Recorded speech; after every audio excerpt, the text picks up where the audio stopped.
selamat sore dan salam sejahtera untuk kita semua. Namo Buddhaya, Rahayu.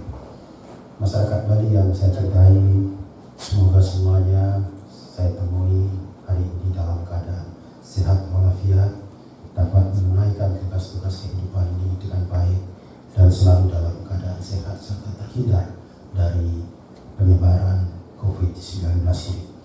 Pada sore hari yang berbahagia ini, saya selaku Ketua Harian Gugus Tugas Percepatan Penanganan COVID-19 di Provinsi Bali akan melaporkan tentang perkembangan kasus yang kita hadapi bersama di daerah yang kita cintai ini.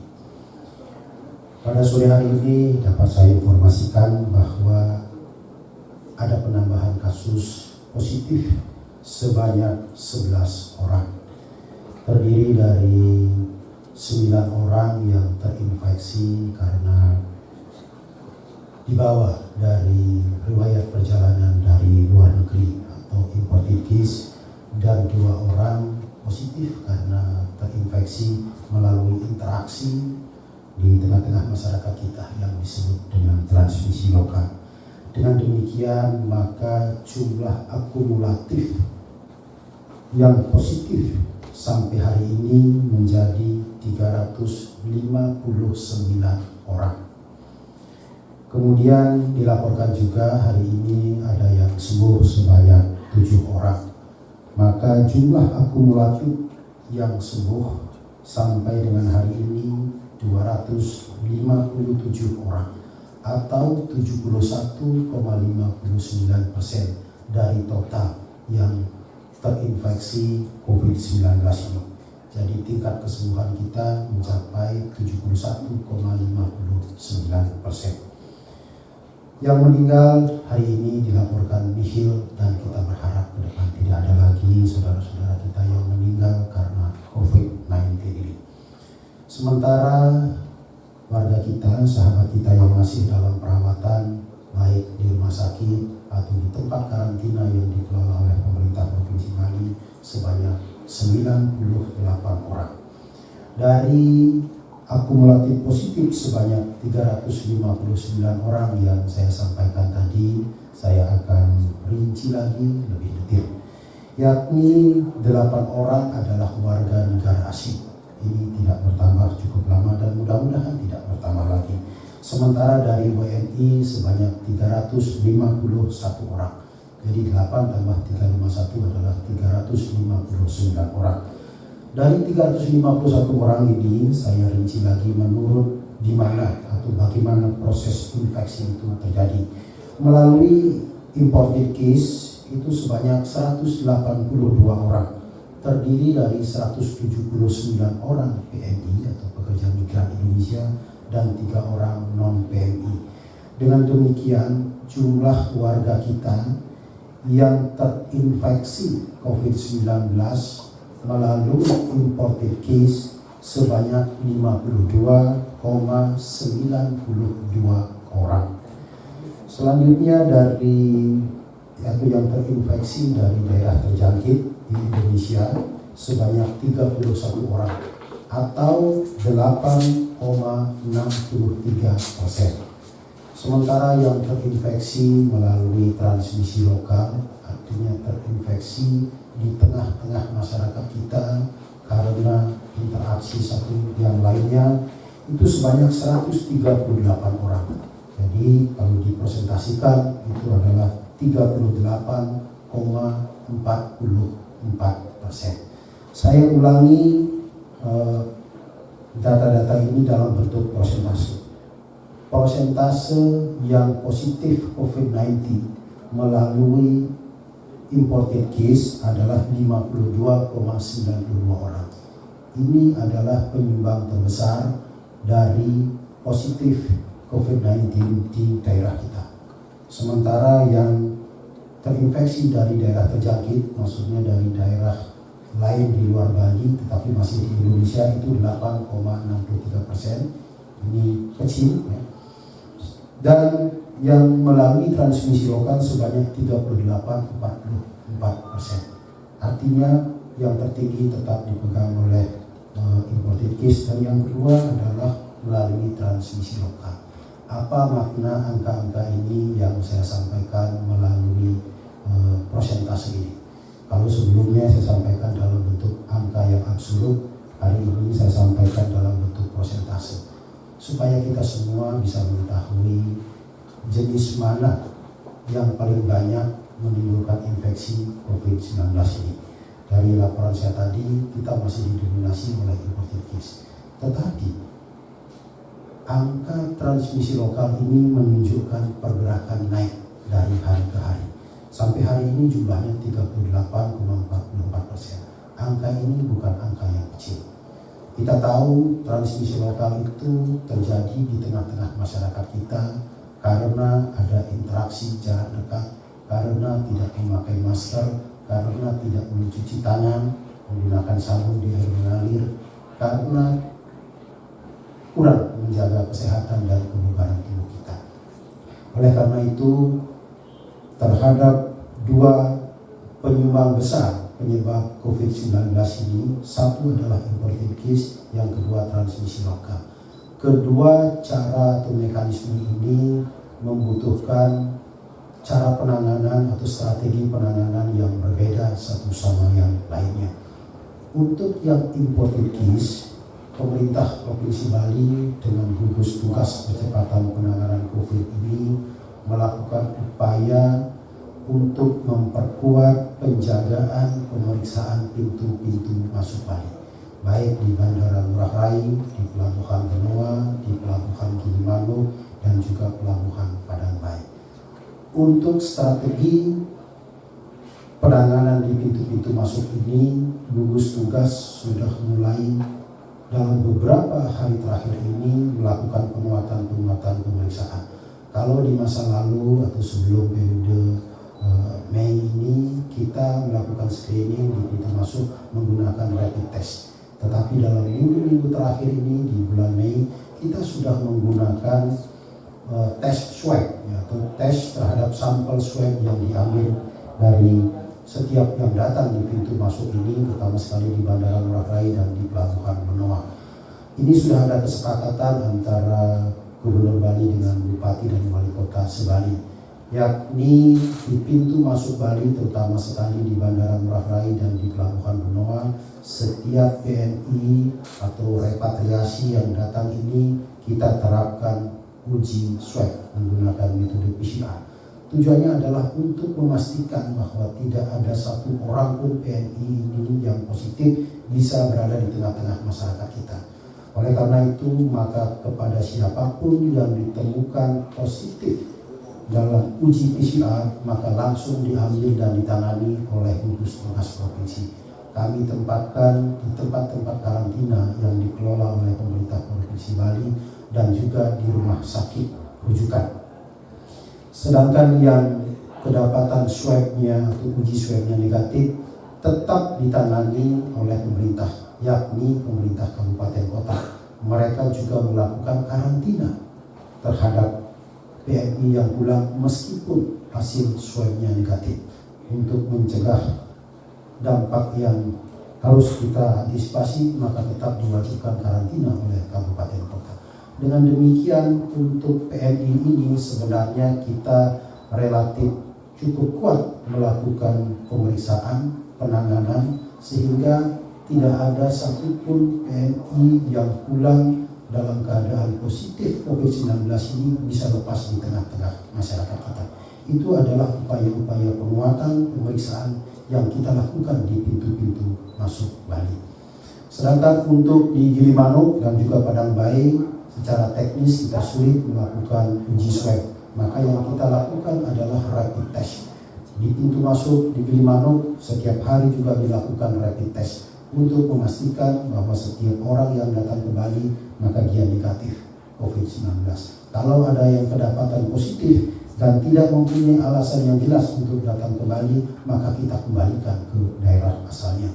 Demikian juga di Pelabuhan Padang Bayi. Ini semua adalah upaya untuk memperkecil peluang risiko yang dibawa oleh PNI supaya mereka benar-benar bisa kita jaga dengan baik, terutama sekali yang positif supaya tidak berinteraksi di tengah-tengah masyarakat kita. Gugus Tugas Provinsi Bali baru akan memulangkan yang positif swab ini setelah mereka benar-benar dinyatakan sembuh, yakni 2 kali uji swab berturut-turut hasilnya negatif. Tetapi selain yang kita screening, kita ketatkan di pintu masuk Bali, beberapa hari terakhir ini kita menghadapi situasi yang lainnya, yakni angka-angka transmisi lokal mengalami peningkatan dari hari ke hari. Oleh karena itu, maka strategi penanganannya sesuai dengan arahan Bapak Gubernur adalah melakukan tindakan-tindakan yang lebih tegas lagi untuk menjaga disiplin masyarakat. Beberapa kebijakan yang diarahkan oleh Bapak Gubernur adalah: 1. Untuk PMI yang pulang sebelum tanggal 22 Maret tahun 2020 didata ulang oleh Satgas Gotong Royong yang berbasis desa adat. Hasil pendataan ulang ini telah diketemukan 4.800 orang PMI yang telah pulang sebelum tanggal 22 Maret. Ya, sebelum tanggal 22 Maret, sebagaimana kita ketahui, saat itu kita belum melakukan rapid test karena rapid test kitnya juga memang belum ada. Maka dari itu, kepada PMI yang pulang sebelum 22 Maret telah dilakukan pendataan dan juga saat ini sedang dipanggil untuk mengikuti rapid test. Dengan demikian maka tidak ada satu PMI pun yang lepas dari rapid test. Saat ini sedang berlangsung di semua kabupaten kota. Kami gugus tugas provinsi memberikan dukungan alat rapidnya kepada kabupaten kota. Kabupaten kota inilah yang melakukan rapid test terhadap PMI yang pulang sebelum 22 Maret. Ini tujuannya adalah untuk memastikan bahwa semua PMI yang pulang ini harus mengikuti rapid test, sehingga dengan demikian tidak ada lagi yang positif berada di tengah-tengah masyarakat kita. Tindak lanjut dari rapid test yang dilakukan terhadap PMI yang pulang sebelum 22 Maret adalah kalau mereka kedapatan reaktif atau positif rapid test, maka harus dilanjutkan dengan uji swab menggunakan metode PCR di laboratorium. Dan ketika hasil swabnya kedapatan lagi positif, maka diserahkan kepada gugus tugas provinsi. Jadi yang positif ini akan kami ambil bawa ke provinsi untuk dirawat, ditangani di provinsi, baik di tempat karantina atau di rumah sakit. Sehingga dengan demikian tidak ada lagi PMI yang positif berada di tengah-tengah masyarakat di kabupaten kota. Kemudian untuk PMI yang baru datang, sesuai dengan arahan Bapak Gubernur, semuanya harus uji swab. Nah, yang kedapatan positif ditangani provinsi, yang kedapatan yang negatif ditangani oleh kabupaten kota. Sehingga dengan demikian juga sama, tidak ada yang positif di tengah-tengah masyarakat kita. Namun demikian, transmisi lokal ini masih terjadi di tengah-tengah masyarakat kita. Oleh karena itu, sesuai dengan arahan Bapak Gubernur, dimanapun terdapat tingkat transmisi lokal yang tinggi, maka harus diambil tindakan tegas, yakni berupa isolasi wilayah. Ya. Kalau transmisi lokal yang tinggi itu terjadi di tingkat Banjar, maka Banjar itu harus diisolasi. Kalau tingkat transmisi lokal yang tinggi itu terjadi di tingkat desa atau kelurahan, maka desa atau kelurahan itu harus diisolasi. Ini adalah upaya untuk memutus mata rantai dari penyebaran COVID itu. Fakta bahwa transmisi lokal masih terus terjadi di tengah-tengah masyarakat kita, ini sebenarnya adalah bukti bahwa sebagian masyarakat kita belum disiplin menerapkan protokol kesehatan.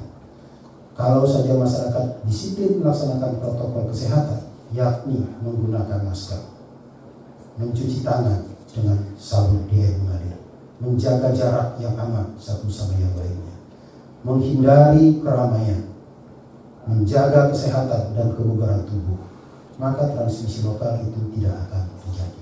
Oleh karena itu, makna dari angka-angka transmisi lokal yang meningkat ini harus kita jawab dengan tindakan-tindakan yang lebih kuat lagi untuk mendisiplinkan masyarakat supaya mereka mentaati betul, melaksanakan betul protokol kesehatan ini.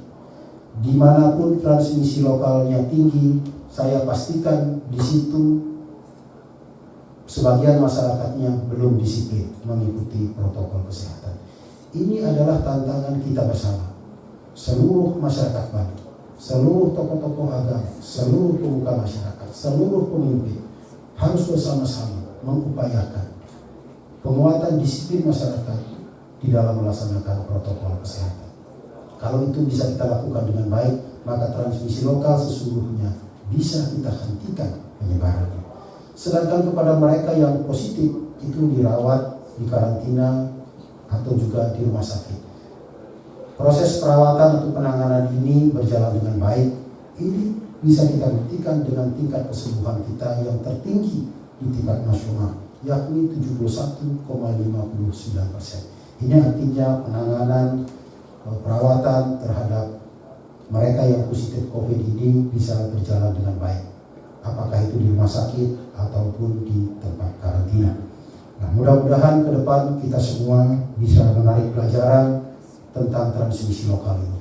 Apa yang terjadi di desa Abuan Bangli, apa yang terjadi di desa Bondalam Buleleng adalah bentuk-bentuk ketidakdisiplinan masyarakat di dalam menerapkan protokol kesehatan. Namun demikian, setelah dilakukan isolasi di tingkat wilayah, ternyata bisa meredam percepatan penyebaran COVID-19 ini. Ini terbukti sebelum dilakukan pengakhiran isolasi itu, dilakukan uji atau tes baik menggunakan rapid test maupun swab dengan menggunakan PCR, ternyata tidak ada penyebaran lagi selama masa isolasi itu. Oleh karena itu setelah 14 hari maka isolasi bisa diakhiri dan masyarakat bisa hidup normal kembali. Tetapi apa yang dimaksud dengan hidup normal saat ini adalah normal seperti yang kita lakukan sebelum COVID ditambah dengan penerapan protokol kesehatan. Sebagaimana Bapak Presiden mengarahkan bahwa kita akan menuju tata kehidupan baru atau yang disebut dengan new normal. Tata kehidupan yang dimaksud dalam new normal itu adalah satu kehidupan yang normal seperti yang kita lakukan selama ini ditambah dengan penerapan protokol kesehatan, yakni menggunakan masker, menjaga jarak, rajin mencuci tangan, tidak menghadiri tempat-tempat yang ramai atau kerumunan, menjaga kesehatan dan kebugaran tubuh kita, dan mengurangi aktivitas di luar rumah sepanjang bisa kita lakukan dengan baik. Jadi itulah kehidupan yang kita hadapi pada saat sekarang ini untuk masyarakat bisa tetap produktif di satu sisi dan juga di sisi lain tetap aman dari penyebaran COVID-19 ini. Demikian yang dapat saya sampaikan pada sore hari ini kepada seluruh masyarakat Bali. Mudah-mudahan kita semua bisa mengikuti kehidupan yang disiplin di dalam menjaga kesehatan kita, yakni menggunakan masker, menjaga jarak, mencuci tangan, menghindari keramaian, dan menjaga kesehatan kebugaran tubuh kita. Mari kita lakukan dengan sebaik-baiknya, dengan penuh disiplin, supaya kehidupan kita di Bali ini bisa cepat pulih, normal kembali sebagaimana biasa, sehingga masyarakat bisa melakukan aktivitasnya, terutama berkaitan dengan pekerjaan dan produktivitas mereka, sehingga roda perputaran ekonomi bisa kita jalankan lagi dengan baik. Mudah-mudahan ide yang dewasa Tuhan Yang Maha Esa memberkati upaya-upaya yang kita lakukan saat ini. Sekian dan terima kasih. Selamat sore. Om Santi, Santi, Santi. Wassalamualaikum warahmatullahi wabarakatuh.